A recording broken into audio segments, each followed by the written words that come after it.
Hello everyone and thank you for joining me. For today, I am continuing experimenting with drawing on a canvas, and like I was saying this week I will actually be using a fountain pen. Specifically, a cheap-ish fountain pen coming from Hero, the Hero 616.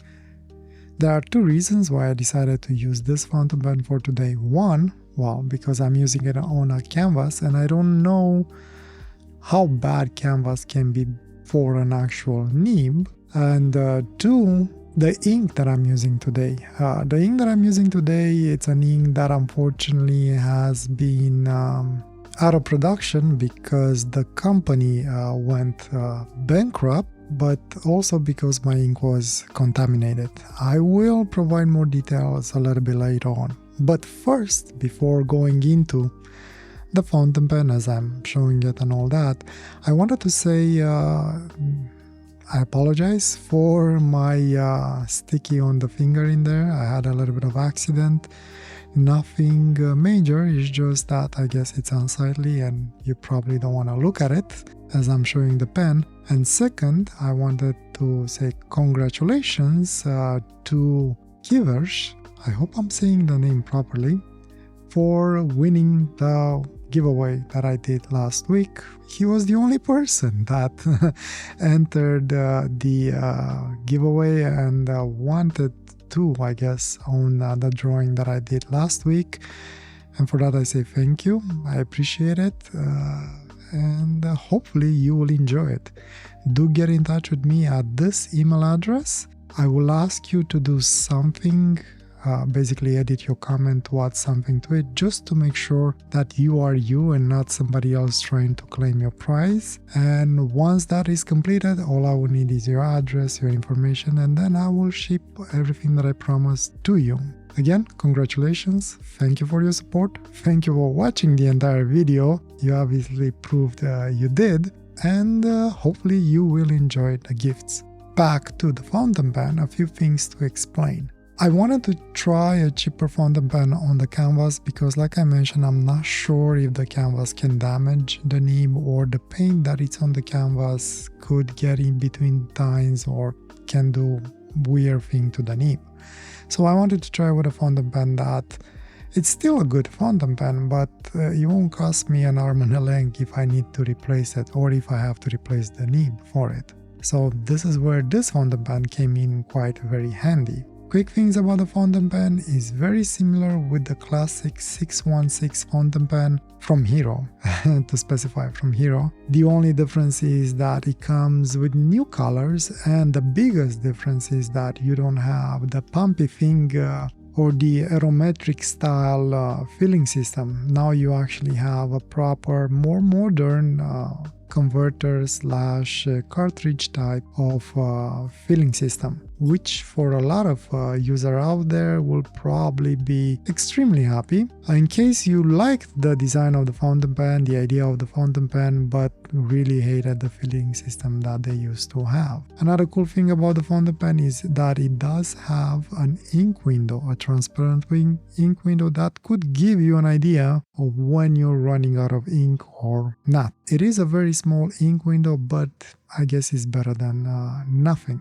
As for the fountain pen, the other unique features, I guess, on the cap, you do have a piece of, I guess, quote-unquote jewel in there, which is actually just a piece of plastic that seems to match the body of the pen. Otherwise, same fountain pen. No, I'm lying.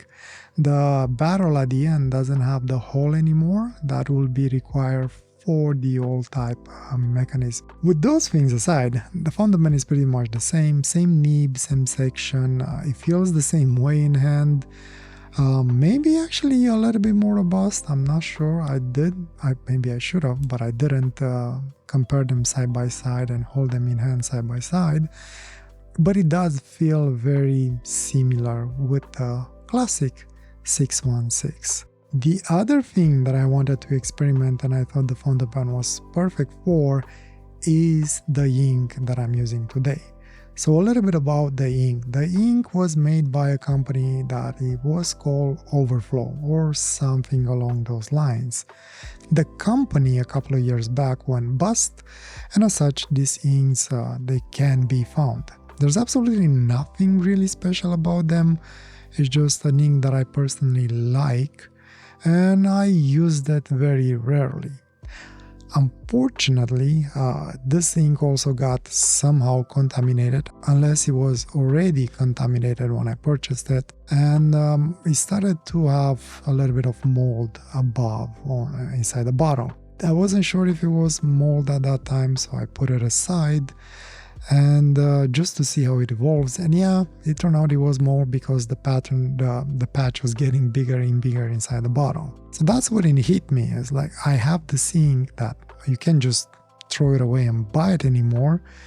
And I kind of like the shade that it has. It is a blue black with a very faint of purple in it. Again, nothing really special. It's just that I personally like it, and I didn't feel like throwing it away. And I sit there and I thought that maybe there's a way to decontaminate the ink by using some type of fungicide or something like that. I did a little bit of research and I found that there is some sort of a chemical that you could use to kill fungus. I'm not going to say much about it right now. It's just I'm saying this is an ongoing experiment. I've done this a couple of months back when like 2-3 months ago. Doesn't seem like mold or fungus has started growing again, so maybe it worked. In essence, the ink it's still, in my perspective, contaminated, and that's why I wanted to dedicate a specific fountain pen to this ink, hence the cheap pen. Two things that I'm not sure about is that if the chemical that I put in it is just a temporary solution and fungus will come back eventually, if let's say the chemical that I put inside of it won't work or will stop working or have an effect on the ink. And two, I don't know if that chemical, if I can call it a chemical, I guess, solution more like, I guess, if that solution will affect the plastics and rubbers and things that are inside the fountain pen. Now, the amount that I put inside the bottle is very, very, very small because you don't need a lot of it. But again, I don't know if it can't if it can destroy plastics. So I don't want to say much about it until I have more concrete data. Well, concrete, I guess, homemade concrete data.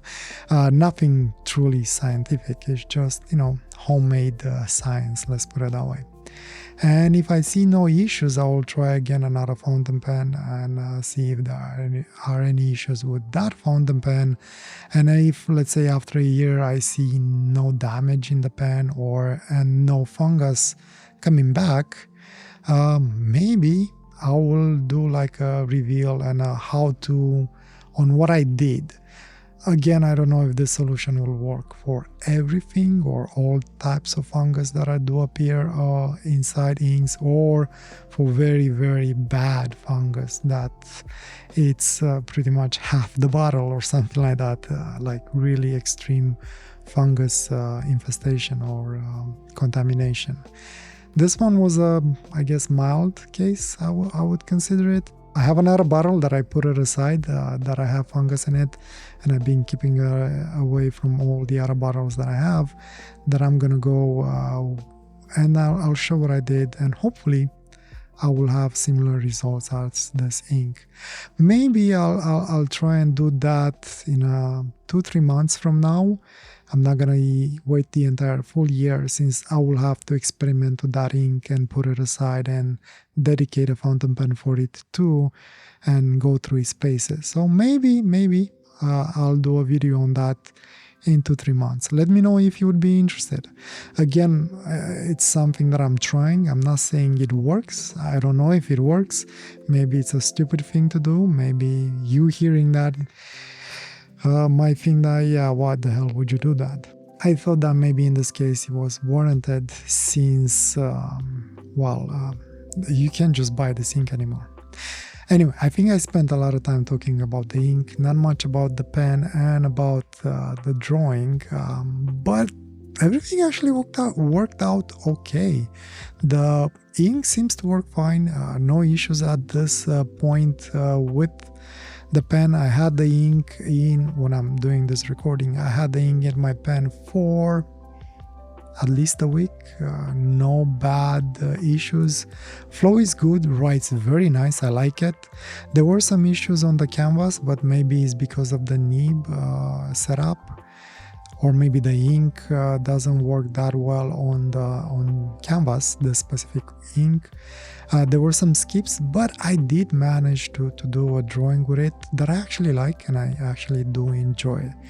I was thinking to make a giveaway for this as well, but because of the ink and because of the fungus situation that I had with the ink, I don't want to give it away. I will seal it just to make sure, but I don't want to give it away just in case. So no giveaway this week. Maybe in a couple of weeks or months I might do another giveaway.